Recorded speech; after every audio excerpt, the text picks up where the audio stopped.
The resignations of former Public Relations Officer David Christopher and former Vice President Isidore Brisford has placed the National Taxis Union under public scrutiny, with both men citing a loss of confidence in President Terry Valsaine's leadership, raising concerns about transparency, accountability, and the union's direction. But an executive member is now pushing back on that narrative. He says the departures were not about leadership failures, but stemmed from internal issues involving the former officials themselves, and that their resignations came after questions were raised about their own conduct within the union. The guys, they did that because they just tried to save the embarrassment of themselves, because apparently they knew what was coming, and because they did actually violated the constitution of the National Taxi Union, because the work of the union is not to create jobs for ourselves, but it's to create jobs for other taxi drivers and taxi sectors.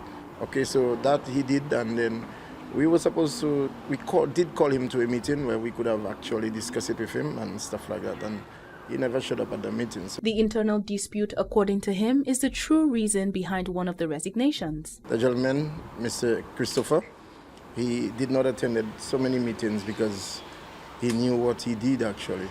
There was that first work which was supposed to be the NTU, which I think there was some members of the Bachelor movie which came to St. Lucia and they needed transportation.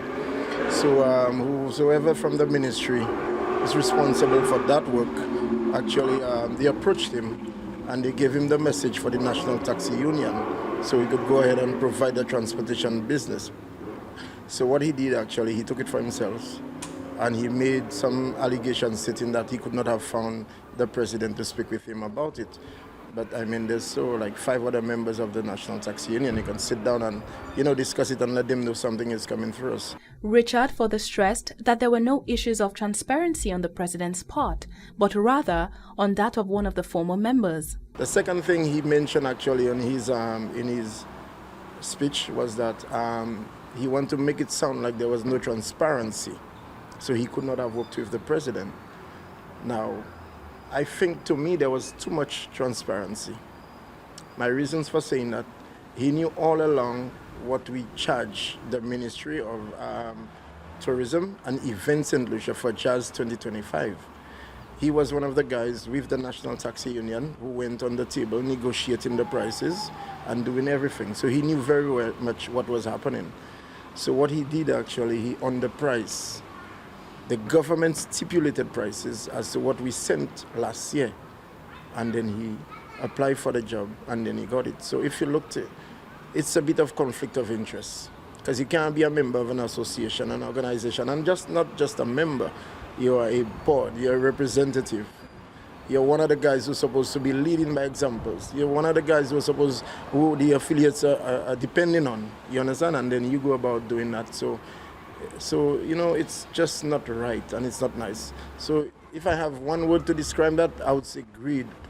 Greed has caused all of this, and that's exactly what happened. Despite the setback, the union says it remains resolute and is moving ahead with efforts to refine its internal processes and strengthen relationships with key stakeholders for the benefits of its members. But what I want to say to the public, the NTU, we are standing really, really strong.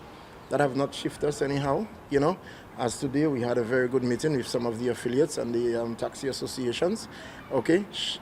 Like demonstrating to them the way forward. Because right now we're building an app, we're building an app for taxi drivers and for the people of St. Lucia. That if you want a taxi, you can just book that app and then you can get a taxi immediately. So that was very much successful today in terms of dialoguing with the affiliates and demonstrating to them what's happening.